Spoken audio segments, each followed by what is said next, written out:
like I'm going to quote Kristian. I'm not going to answer that question. I don't.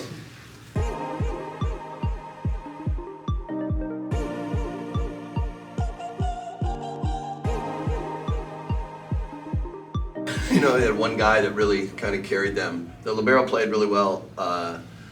Evan Porter and number 7 really heated up. Like I said, he was under 10% through 2 sets, and then was really good down the stretch, unstoppable, and you know, was kind of doing whatever he wanted. He'd block out, hard cross, off the top. They started setting the pick.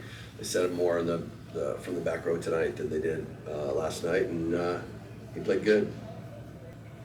Louis, how's your foot? I know you kind of landed awkwardly. How did you feel after that? I don't really know right now. Adrenaline is still there. Pretty mad to lose that game, so I'm gonna see that later. But I will be fine for sure. You know, you guys haven't lost yet this year. Staved off a bunch of match points in previous matches, so it's kind of the feeling right now after taking that first loss. I don't want to answer this question. Sorry. The feeling is hard. We all probably really sad, mad, and all those type of feeling for sure. But let's try to see the positive, I guess. When all those things will be done, we need to see the positive. We learned a lesson tonight. We lost. That's okay. That's life. But no, it's what we're gonna do after when we go on the road. We come back play UCI. How they play, what we lost. So a lot of frustration right now because it's hard to lose, but we're gonna be stronger for sure. Louis, you mentioned the lessons, right, and looking at the positive. Stanford, they were definitely the more desperate team. I think losing their last 3 matches. Does that kind of bring back the fire for you guys, knowing that you guys got to come back now and hopefully get this win before UCI comes into town? Of course, yeah. We're not gonna lose again. Not on the road for sure right now. We're fired up and we're gonna fight every single game, more than tonight, more than ever. So yeah, of course. Coach, you always talk about you don't use your depth. You don't have depth unless you use it. And it looked like you try to find different combinations tonight. What were you looking for with some of the switches? Yeah, just trying to get it going. You know, like I said, I think Adrian. You know what I've seen over the years that they're first-year guys that are playing a lot. Right around this time, they hit the wall physically. You know, the fatigue from school, up early. You know, we lift early in the morning, and there's school all day, and then practice every day, and then playing matches. We're coming off the road trip. Really common to see this where they just don't have a lot left in the tank, and they don't even know it. You know, they feel pretty good, but you can just see the overall performance drop down. So, you know, Finn's got a little fresher legs. Try to run him out there. He's been playing really good in the practice gym. Same thing with JT. So try to get those guys out in, you know, a pretty high leverage environment. You know, obviously we're disappointed with the win, but you know, to fight back and losing every set deuce when we're just kind of all over the board. You know, I'm certainly more cup is half full guy. I see way more promise out of this group than you know, disappointed for the loss, but hard for me to get super bummed out when I see how much talent we got and how good we can be. You know, I hope that we see a lot of improvement over the next 2-3 months, but I absolutely know just unlimited potential over the next 2-3 years with this group. Never fun to lose, but we got a pretty good team. For either of the players, was it difficult at all to get into a rhythm tonight? It seemed that through the ebbs and flows of the match, maybe there was a miscommunication here or just not able to get into the flow. Was that a feeling that you guys had throughout the night? Yes and no, because it's always tough to go into a game. Yeah, of course we're tired. We just go to BYU, come back. That was a hard trip. We played 2 days ago, so probably. But that's not how I felt. I felt it. We always try to give the maximum we have.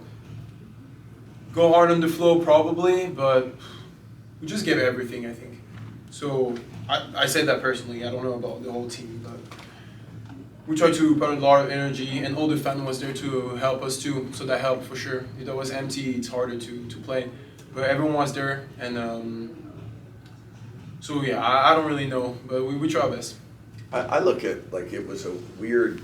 The game had a different rhythm to it. You know, what they do is really different than what we do. Yeah. And they were more comfortable doing what they do, and they were a little better at it tonight. You know, they were winning the close 2 sets, and you know, that running it super fast and jumping with no intent to spike and just push, and you know, and that's the game has evolved like that. You know, there's several years ago they would have called all of those, but now they don't call any of them because they would have to call all of them. So you know, it's just kind of how it's how the game has evolved, and we don't play like that in our gym. So it was an advantage to them. You know, it was totally different for us. And like I said, it always just kind of felt this the rhythm. We never really felt that comfortable. There are balls that we'd have unbelievable serve, high ball, and you know, you could see just guys just salivating like, I'm gonna house this, and they just no approaches, just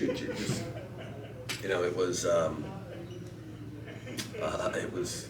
just like I said, a different rhythm to the whole weekend. Kristian, this 4-game road trip for you guys coming up to the East Coast, what's your outlook for it as far as what you feel like you and your teammates can do to respond from this? And it'll be different kind of crowds for sure, I think a lot smaller, safe to say. We're optimistic. We're going to win for sure.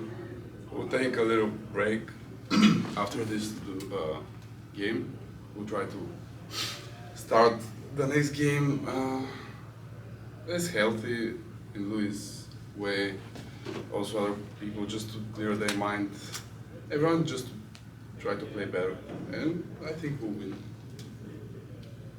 Coach, the past 3 5-setter matches, I think the crowd really helped the team, whether it be cheering for you guys or cheering against you guys at BYU. Today's season highs on turnstile and tickets issued, but it was just kind of a good lesson to know that you guys need to generate on the court first before the crowd, and kind of make sure to take their games on the court instead of relying on the crowd to come what you guys as players can listen to.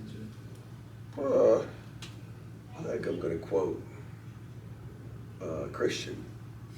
I'm not going to answer that question. I think one of the things that if you ask me what I'm disappointed in is that we didn't win for the crowd. You know, they're such a big part of our success for such a long time that there are a lot of people walking out here probably a lot really disappointed. You know, they came to see us win, and we fought hard, but you know, winning matters. You know, there are not a lot of moral victories in this. You know, at one point, you know, winning is a big part of, you know, what we're about, and it's always disappointing we don't, and disappointing that we can't let all those people that came here, you know, kind of bask in a victory, and that they really helped us be a part of. So, like I said, just disappointed we didn't get a win for the fans. What was it? What was the number? 85. Yeah, that's amazing. What do we have on Wednesday? You know, so you're on a Wednesday, Friday series, you got, what, 13,000 more? 15,000? Yeah, that stuff we're so fortunate. Like there's literally no volleyball team in the world that gets that kind of support. So, you know, like I said, disappointed we couldn't set them home in a little happier mood.